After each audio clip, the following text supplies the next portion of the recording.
Hello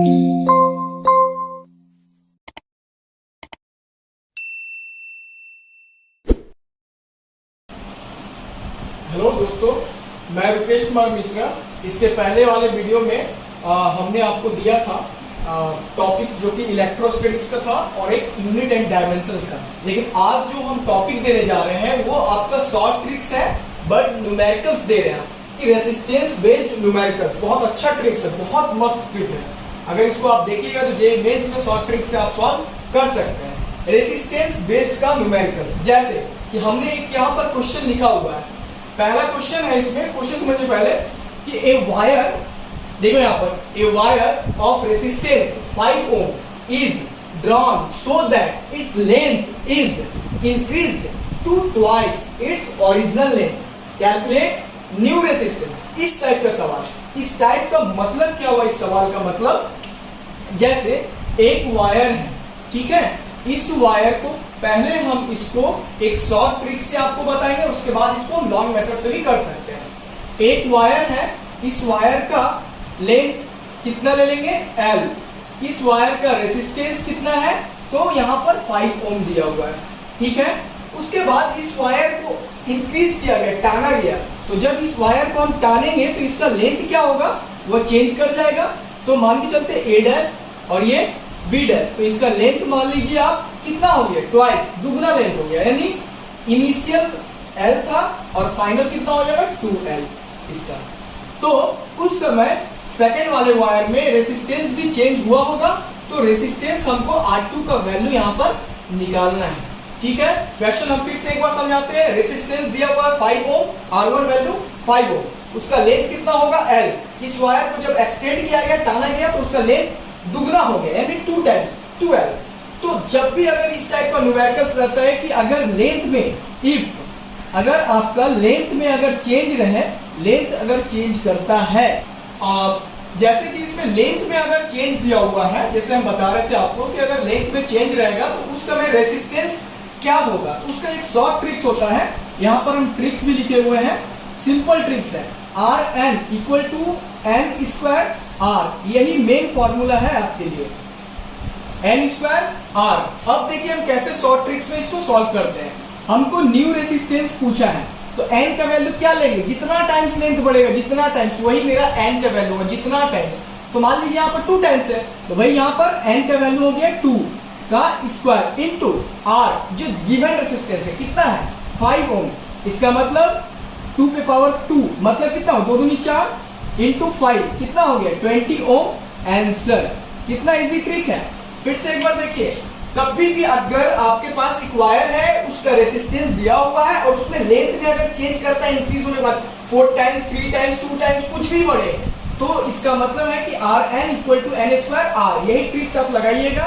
तो n का value यहाँ पर क्या होगा? जितना टाइम्स बढ़ा, तो यहाँ पहले देखा कि 2 टाइम्स बढ़ा हुआ है, इसीलिए हम यहाँ पर 2 लगाए, तो 2 का स्क्वायर 4 इंटू 5, दैट मीन्स 20 ओम। सीधा आ गया आंसर, ठीक है। अगर इसको लॉन्ग मेथड से आप बनाना चाहें, लॉन्ग मेथड से, तो भी आपका आंसर वही आने वाला है। जैसे देखिए लॉन्ग मेथड से क्या करेंगे, तो सबसे पहले रेसिस्टेंस का फॉर्मूला होता है R equal to rho into L by A। तो R1 equal to rho into L1 by A1 ले लेंगे। फिर R2 सेकेंड वायर के लिए rho into L2 bye A2। अब दोनों को हमको डिवाइड कर दो, तो दोनों को जब डिवाइड करेंगे तो रो इंटू L1 बाय A1 और rho into L2 bye A2, ऐसा होगा। रो रो कैंसल होगा, यानी L1 by A1 into A2 bye L2, यही तो होना जा रहा है। अब यहाँ पर देख भाई कि सीधा R1 bye R2 equal to, तो L1 क्या है? L है, ठीक है, divide A1 into A2 divide L2 की जगह पे क्या होगा? 2L, यानी L कैंसल, तो सिंपल आ गया 1/2 A2 बाय A1, इक्वेशन 1। अभी और आगे चलेंगे। अब अगर दोनों में चेंज हुआ तो उसका वॉल्यूम थोड़ी ना चेंज होगा, तो वॉल्यूम दोनों का सेम। इसका मतलब V1 इक्वल टू V2। तो वॉल्यूम का क्या होता है भाई? Area into height, area into height. तो सीधा यहां पर देंगे, एरिया का होगा पाई R स्क्वायर। इसका मतलब हो जाएगा पाई R स्क्वायर, यानी R1 स्क्वायर, और हाइट को हम लोग लेंथ लेके चलेंगे। तो इसका मतलब क्या हो जाएगा? या फिर डायरेक्ट आप एरिया ले लीजिए, कोई इससे प्रॉब्लम नहीं होना जानी है। ठीक है, तो हम डायरेक्ट एरिया लेके ही चलेंगे। तो A1 H1 A2 S2, तो A1 इंटू H1 का वैल्यू हो गया कितना, तो L, और A2 इंटू S2 कितना है 2L। तो सिंपल L L कैंसिल हुआ, तो A1 बाई A2 का वैल्यू कितना हो गया, डिवाइड में आ रहा है, तो A1 बाई A2 का वैल्यू हो गया सीधा 2। अब करना क्या है, फ्रॉम इक्वेशन 1 यहां पर बना रहे हैं, तो फ्रॉम इक्वेशन 1 में क्या है मेरा R1 बाय R2, यहां देखो 1 बाई 2 है, तो 1 बाई 2 हम लिखे इंटू A2 बाई A1, तो A2 ऊपर A1 नीचे, यानी कि 1 बाय 2, यानी आंसर आ गया 1 बाय 4 हुआ अभी फिलहाल। तो अब क्या करना, R2 निकालना है, तो R2 को उधर करेंगे, और 4 इंटू R1, यानी R1 का वैल्यू कितना दिया था 5, 5 और 20 ओम, यानी आंसर आपका सही है शॉर्ट ट्रिक्स में भी। तो अगर आपको शॉर्ट ट्रिक्स में करना है तो हम इसको ब्लैक से यहां पर कवर करते हैं। ये आपका शॉर्ट ट्रिक्स का आंसर हुआ, ये शॉर्ट ट्रिक्स के लिए, और ये आपका लॉन्ग मेथड से आंसर हुआ इसका। ठीक है, थैंक यू। वाले वीडियो में हमने आपको एक रेसिस्टेंस का शॉर्ट ट्रिक्स दिया था, और फिर एक रेसिस्टेंस बेस्ड का न्यूमेरिकल्स है मेरे सामने में, जिसमें आप देखिए कि इसमें डायमीटर में चेंज कर रहा है। क्या चेंज कर रहा है, डायमीटर में। तो अगर इसका ट्रिक्स क्या होता है कि जब भी आपका रेसिस्टेंस बेस्ड न्यूमेरिकल्स होगा, अगर उसमें डायमीटर चेंज करेगा, क्या चेंज करेगा, डायमीटर।